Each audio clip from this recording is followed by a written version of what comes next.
This week on Beyond Stillness, Stories After Stroke, we welcome guest Tara Dinkel, or STARR Tara Dinkel, as she's known when making the rounds as a volunteer.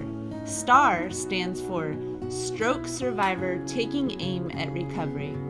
May we all become stars. At just 25, Tara suffered a massive stroke, leading to a life-saving craniectomy and weeks in a coma.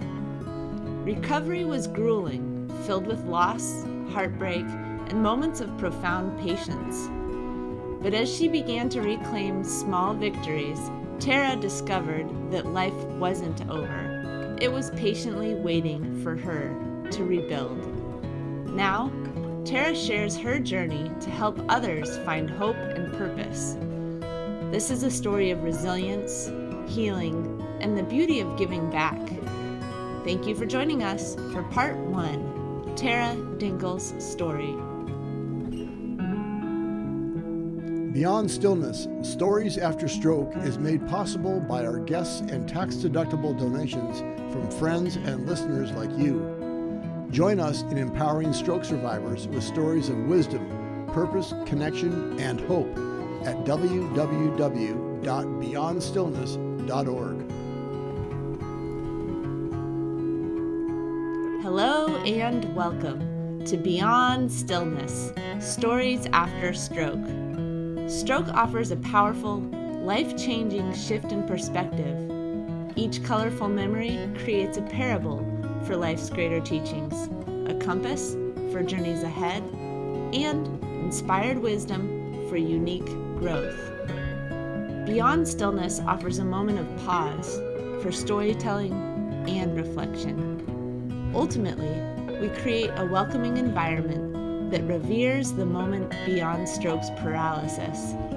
Still moments unite humanity and divinity. I'm your host, Molly Bucola. As we begin today, we take a moment to honor the wisdom that has emerged through our own recoveries.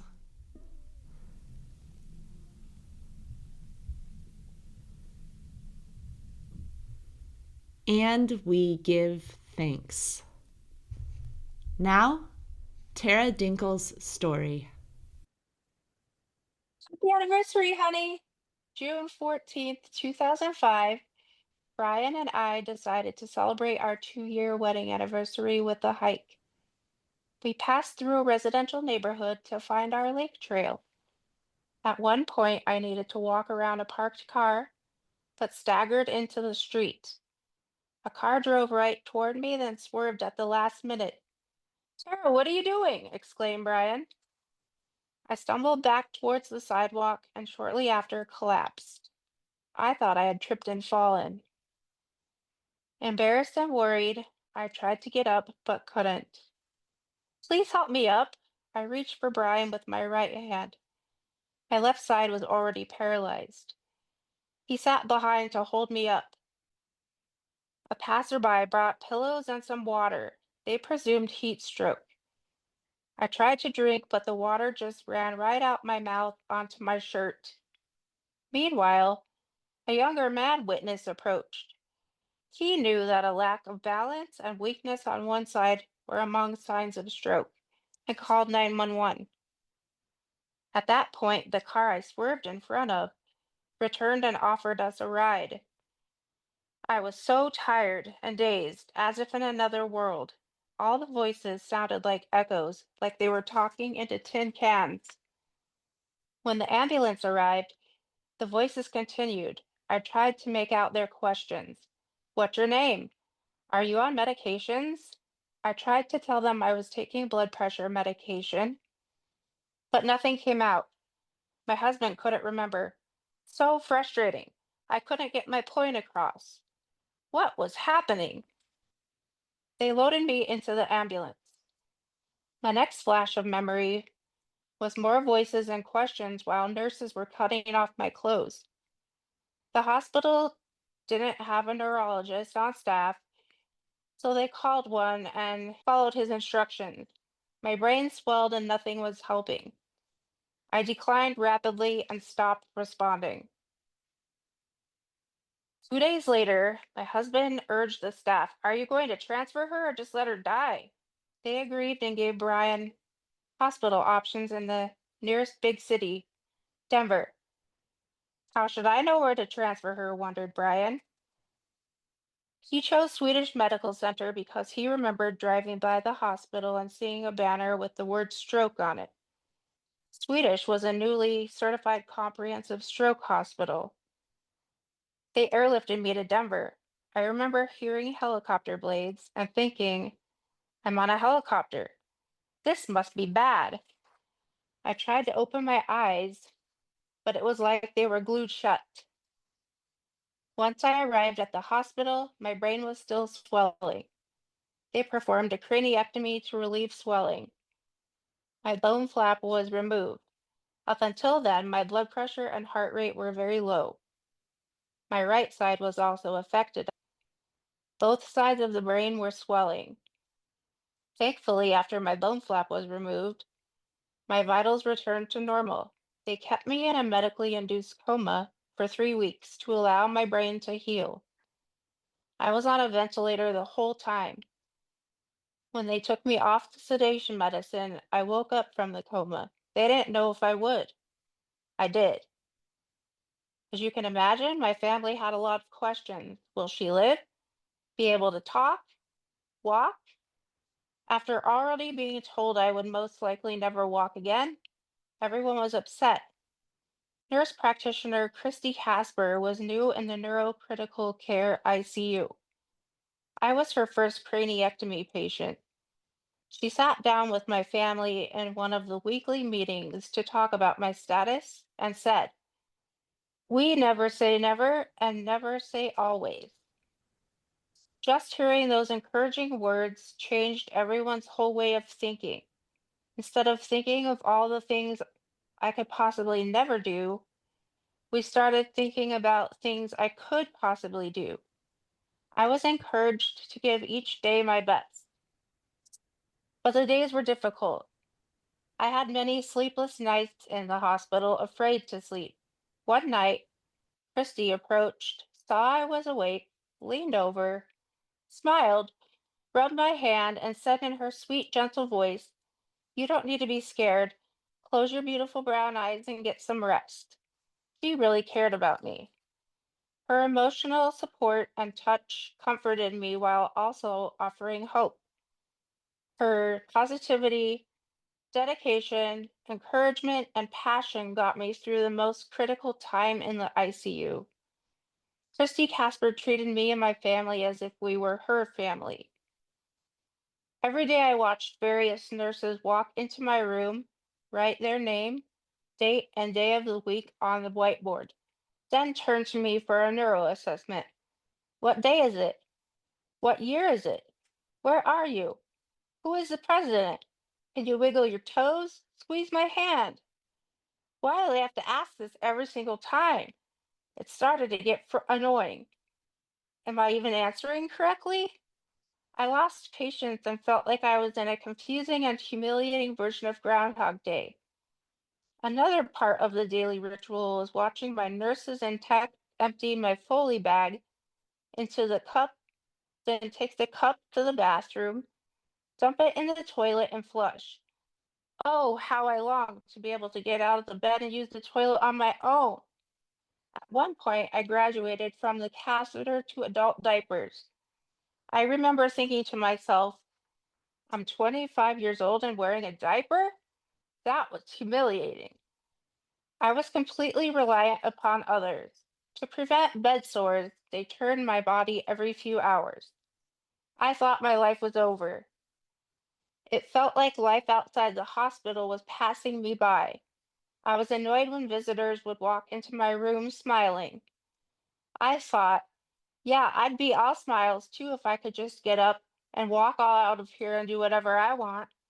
I was totally dependent. I was missing out on everything. I missed a concert I had been looking forward to. My friends went without me. I felt betrayed. Were my friends' lives supposed to stop because mine did? Of course not. I felt left out. Concerts, birthdays, barbecues, gatherings went on. I felt left out, even overlooked. As survivors, we are consistently reminded we need to be patient because nothing happens quickly for us. But patience is difficult. I felt extremely isolated, lonely, and like I was a prisoner in my own body.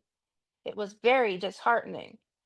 I knew that I had a stroke, but I didn't understand what that really meant. The left side of my body was completely paralyzed, but it was more than that. This was the saddest, scariest, and darkest time of my life. The days in the ICU went by so slowly. I wanted to go home. It seemed like I wasn't getting better and I would be there forever.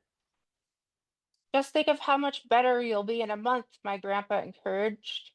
I didn't want to hear it because I wanted so much to be well enough to leave right then. I spent about a month in the ICU when they discharged me to a long-term care facility. I arrived there with my trach, catheter, and feeding tube. PT asked me to sit up on the edge of the bed. The first try didn't go as planned. I sat up and slowly tipped over to the side. The pain was excruciating. Next was a tilt table. I laid on the padded table. They strapped my legs in place and positioned my feet against the flat surface. The table was slowly tilted upright into a standing position. After weeks of not putting any weight on my legs, this forced me to do so.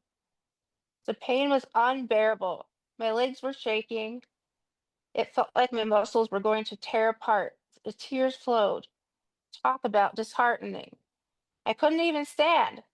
I was exhausted and disheartened and unwilling to patiently wait for the months, years ahead. After those sessions, I was exhausted, confused, and depressed. In the hospital, all you really have is time. One day, while I was sitting in my hospital bed just staring at my affected leg, knowing I couldn't move it, for whatever reason, I thought to myself, I'm going to just see if I can lift it straight up. I sat there, thought about it some more, then began to really focus on it as if I was trying to levitate an object across the room. It really felt like my foot was a separate object. Then I willed it to lift. I lifted it up, then and there. It felt heavy, like pounds of bricks, but I moved it for a quick second. Then plop, it returned to the bed. It was at this point that I suddenly felt some hope. Maybe my life wasn't completely over after all. It lit a fire in me, and for once I felt a little bit of happiness amongst all the sadness and anger. I couldn't wait for my husband and mom to visit. I wanted to show them what my paralyzed leg could do. Needless to say, my mom and husband were very happy at the few inches of air between my leg and the hospital bed. It gave us all some hope that we desperately needed. It showed me that it was possible for things to progress and that it would take time. I had to be patient. I spent about 2 weeks at the long-term care facility and made big improvements in that time. I learned to sit up in bed. I was unable to talk for a whole month due to the trach, so I communicated by writing on paper. The day they decided to remove my trach, my husband was at work. I was asleep when he arrived during visiting hours. When I opened my eyes, his back was turned to me. He was checking out the flower arrangements. I just watched him for a moment and finally said, "Hi, Brian." He had no idea my trach had been removed and hadn't heard my voice in over a month. He slowly turned to face me, his smile so big. He came over to my bed and I showed him the band-aid covering the hole where my trach used to be. Another milestone and more hope. These milestones were moments to celebrate. It felt like it took forever to get there, but once I was there, I could look back and appreciate the process. I was now ready for the inpatient rehab hospital. I knew I had a stroke, but I didn't know what it meant. I didn't know the journey ahead of me. I once thought I'd be walking out of the long-term care facility with a walker. Craig Hospital specializes in TBI and spinal cord injuries. It's where Superman, Christopher Reeves, went. I think all of us in rehab are heroes. It's life-changing work and pushes us to look at our humanity. I received specialized care and all the therapies I needed, physical, occupational, and speech every day for 1 hour each. At that point, I had no idea that relearning to walk would be a 3 to 4 year long process for me. Every stroke is different, and every recovery is different. No one can ever tell us exactly what our future will look like or project timing. I was patiently waiting for life beyond.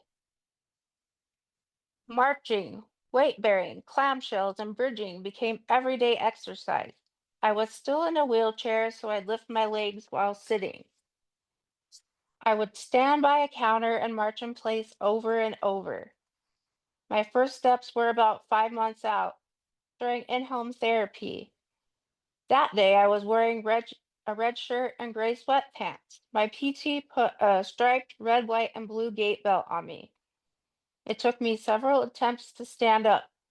Once I did, I started to lean to the left, so my therapist straightened me out by tugging on my gait belt. I was reminded to stand up straight, and I grabbed the counter with my good hand. My therapist told me to step forward with my right leg, then my left leg. I had to be told what leg to move and when. I walked the length of the countertop. It was about 10 feet.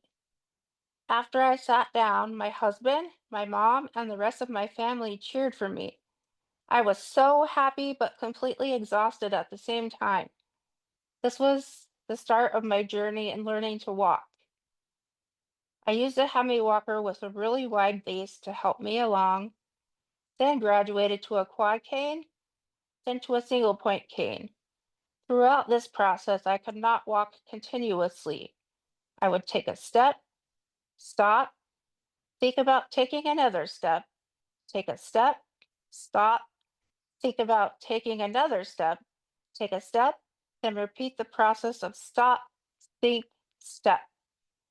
Stop, think, step. I felt so slow, turtle speed. I was impatient and tired of being last in a group. About 2 years post-stroke, my mom, me, and the quad cane were walking in a parking garage. It was a warm day out, and the sun was shining through the different openings in the garage, casting shadows on the cement ground. I could tell something felt different as I walked. I looked down as I was walking, and it looked like I was walking continuously. To make sure my eyes weren't deceiving me, I asked my mom to watch me walk and asked if I was walking continuously.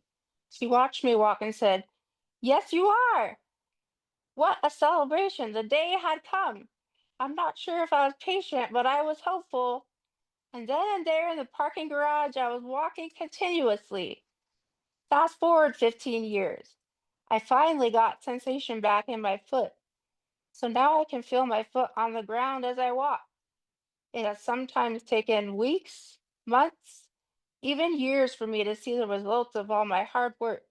But eventually, my brain caught up and I'm able to do and feel new things that I couldn't before.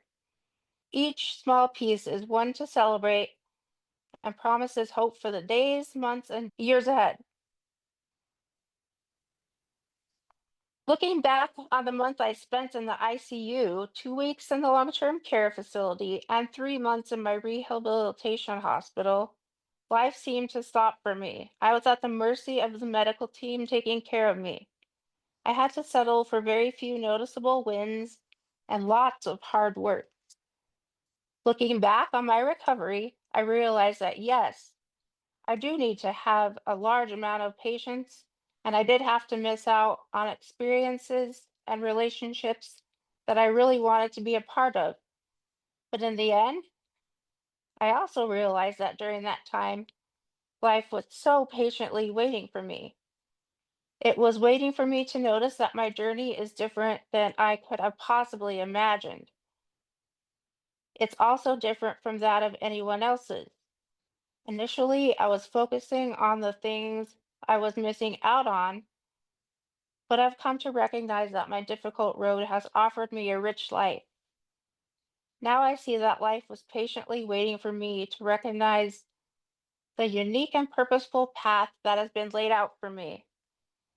Now, 20 years later, I still credit God and Christy for much of my healing. So much of my healing relied on my mindset and hope. I innately know this, but now there is science to back it. Her hopeful and positive presence truly made a difference. I still talk with Christy and share all the milestones I achieved. Yes, I'm achieving milestones 20 years post stroke. As Christy and stroke survivors know, recovery only stops when you stop. I'm grateful that we continue to check in with each other. For so long, I thought my purpose was learning to walk, sustain myself, be like everyone else, but now I know I'm not supposed to be like everyone else. I'm supposed to be me. My life has been patiently waiting for me to be me. My purpose is to help others walk, sustain themselves, and to return to normal. The only normal in this life is to find their unique purpose, their own to be themselves. Life is patiently waiting for each of us to be ourselves. I have found that my life's mission is to continually remember what I've been through, the depression and desperation, as much as the small, hopeful steps to celebration. Now I consider volunteering with stroke survivors my job. I was so heavily influenced by the way Christy connected with me. I know intentional relationships in such vulnerable moments can be life-changing. At University of Colorado Hospital, I meet with survivors and their families in the ICU, on the floor, and in rehab. I also work with a variety of stroke support groups. I found that people often contact me for resources and to serve as a listening ear. Let's face it, I've been doing this a while. Now that I'm 20 years out, I've met a lot of stroke survivors and have connected with many people and organizations that serve as resources. When I know of a survivor or organization who has similar interests, I like to connect them. I consider this as part of my job too, part of my purpose. When I'm having an off day, I'm boosted by my people, my fellow survivors. And it's my job to do that for them too. It's my purpose. Life has been patiently waiting for me, and it's patiently waiting for you too. Storytelling empowers us to share our experiences in a way that invites others to reflect on their own. In closing, we offer reflection questions as an opportunity to spark dialogue with yourself, friends, family, or fellow stroke survivors. In a moment, I will read questions aloud. You can also find them written in the podcast episode description. Community conversation prompts. How have you used your stroke experience to help or inspire others? In what ways have you found new purpose in your daily life after stroke? Beyond Stillness, Stories After Stroke is made possible by our guests and tax-deductible donations from friends and listeners like you. Join us in empowering stroke survivors with stories of wisdom, purpose, connection, and hope at www.beyondstillness.org. Another way to support is to like, share, or subscribe to our weekly show. Thank you for listening to Part 1, Tara Dinkel's story. Stick with us for Part 2, Tara Dinkel's interview. Each colorful memory creates a parable for life's greater teachings, a compass for journeys ahead, and inspired wisdom for unique growth. Tara's journey is a powerful reminder that even in life's darkest moments, purpose connection, and hope can light the way. Tara's story shows us the beauty of rebuilding, the strength of giving back, and the patience life offers us as we rediscover ourselves. If Tara's journey resonated with you, please share it with others, and consider donating to Beyond Stillness, Stories After Stroke. Together, we can amplify survivor voices of wisdom, purpose, connection, and hope. And remember, as part of the stroke community, you are more than supportive. You are inspirational. If you are part of the stroke community and have a story you'd like to share on the show, please contact us. Email molly@beyondstillness.org.